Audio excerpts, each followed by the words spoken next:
I was born in 1915, and so I had to leave school at the end of the 20s because you weren't allowed to stay at school. Oh, I see. You had to go. And, it was a bit unfortunate, really, because as a youngster, I had no time for school. I mean, I had to go to school, and I did the school work. And then, when I was approaching 14, I realised that I was going to have to leave school. And then I realised that I hadn't really had an education. So I worked hard, and I pleaded with the headmaster to let me stay on at school after I was 14. And he asked the education authority if I could stay on, and they refused. Okay. Wouldn't allow you to stay on, which was very unfortunate because at that time I learned more in a couple of months. Because you were really enthusiastic and interested. I was making really wonderful progress, and I realised the value of what education was going to be, and I regretted the years that I had just went out to play. But what I did, I went to night school. Went to what was called the mining school. So I learnt all about mining and about safety lamps, about gaseous pits and... So did the mining schools just teach you about mining? No, it was called the mining school, but it was an extension of your general education, really. So you did you could learn more about mining, and you could learn about a bit more about other things as well. We lived fairly close to the River Severn. We couldn't see it because there was a hill between us and it. But we always used to go on Good Friday to a place called Newnham, which was on the River Severn, to watch the Severn Boar. Ah, yes. Which was at the high tide that came up, and we never saw it. We were always too late, or it was a gentle swell. I was very fortunate that some time afterwards, after I left school, I was a milkman, and the first place I had to go to in the mornings was Newnham on Severn. And once Sunday morning, I was in the high street delivering milk, and I heard this noise like an express train, and I realised what it was. So I put my milk can down on the pavement, and I ran down to where I could go and see the Severn, and I saw the Severn Boar, which was the big tide, and it came up like there was the Severn, which was a placid, more or less a very big stream, and then this tide came rushing up like an express train. A wonderful sight. Oh, I can imagine it would be. It was a wonderful sight. Lovely.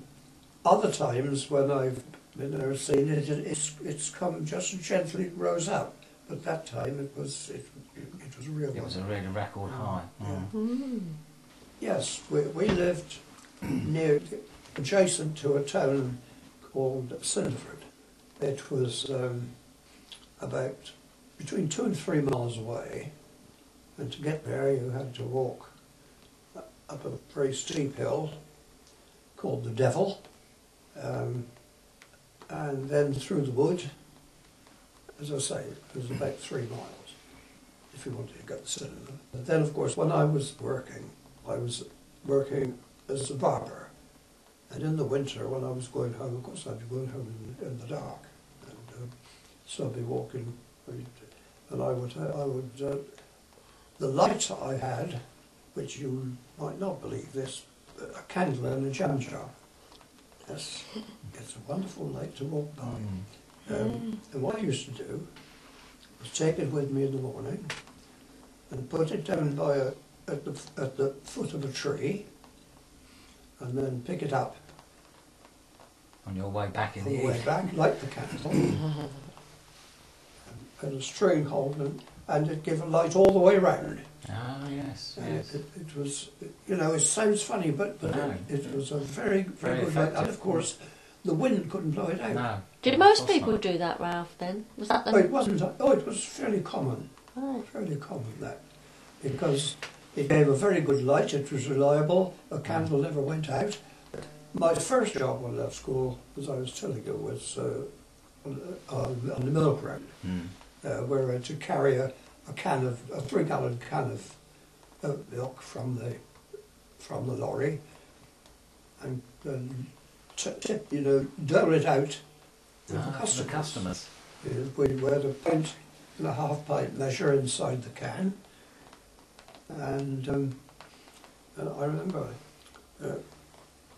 when I was delivering one day, a gentleman came up and he said, "I'm the weights and measures inspector."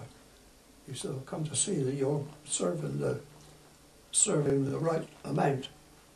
So he watched me serving the customers and off he went. Ah.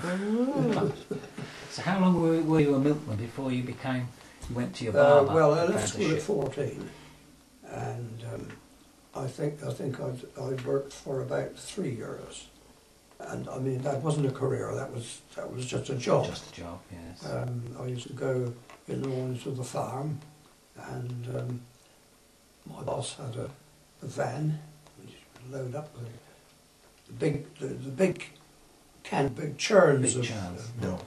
Another boy from where I lived, my pal Ron Wakefield, he and I both became milkmen working for a certain Mr. Nelms, and he was a real slave driver.